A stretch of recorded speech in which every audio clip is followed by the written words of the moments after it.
Oluwatosin Mary Olaseinde is the founder of Money Africa and Ladda, a financial literacy and investment platform.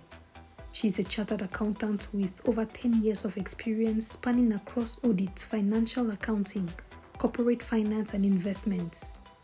Oluwatosin Mary Olaseinde founded Money Africa, a learning portal which encourages individual and startup access to financial literacy across Africa. In addition, she passionately works to reintegrate out-of-school children into the education system. Oluwatosin holds a bachelor's degree in accounting and finance. After completing the Mandela Washington Fellowship for Young African Leaders in 2021, she has reached more Africans and built systems that significantly improve financial literacy and management for all, with a goal of walking 100 million Africans towards financial independence.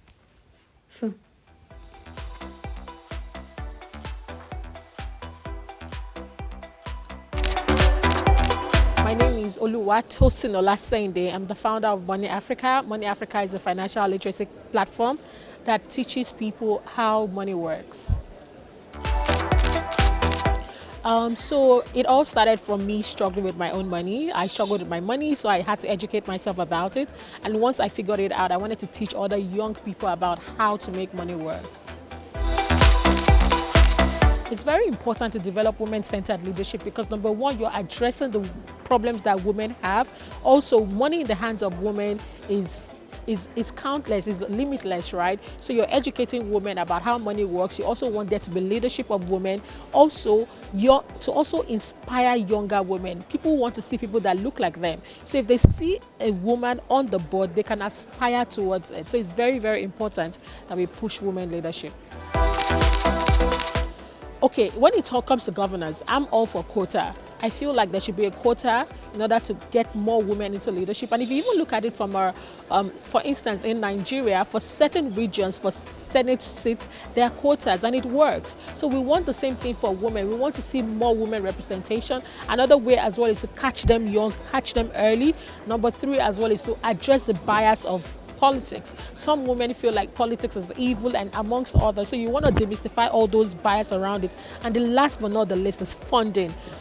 Being a woman in leadership sometimes could be really expensive, especially in governance. But if you're looking at the private sector, you also want to create a situation where as you get them in, especially in women in tech, there are not enough women in technology. You want to catch them from primary school, from secondary school. You start educating them about it early in order to get them to be there. So it's going to require intentional effort in order to see more women representation in leadership across board, from governance, politics, technology, amongst others.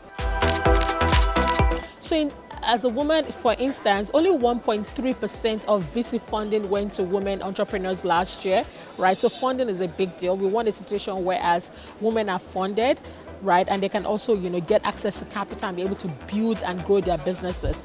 Besides funding, the next thing is also you're looking at like talent, right? And talent still boils down to funding because you are competing with other well-funded companies to get the best of talent. Other things are also sometimes cultural barrier, right? You also find something like cultural barrier that hinders women from expanding, and also sometimes it could also be exposure, right? What are you exposing them to early? What opportunities are you giving them? So you have to be very intentional about those things.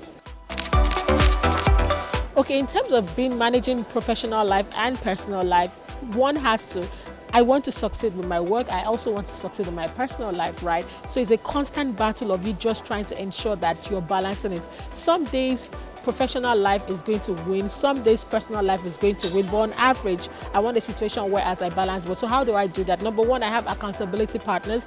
My accountability partner has been able to hold me accountable, that doesn't you need to rest amongst others. Number two, I book my rest time and I honor them. So very, very important that you honor those promises you make to yourself. Number three, I make it okay at work. So I'm the CEO of our company to let people know that it is okay for them to take their leave days. They want to see if you don't take your leave days, they won't take your leave days. So it comes from the top, right? And then also talking to your fellow women friends and also asking them how they are doing it and leaning on that support in order to get a balanced life. But telling them that it is possible, your dreams are valid, go for it, get that MBA, get that PhD, apply for those roles, put yourself into it. You can get to the absolute top, and it is absolutely possible. You can be the president of your country. Yes, you can. So all your dreams are valid, and you should go for it with all your strength and your might.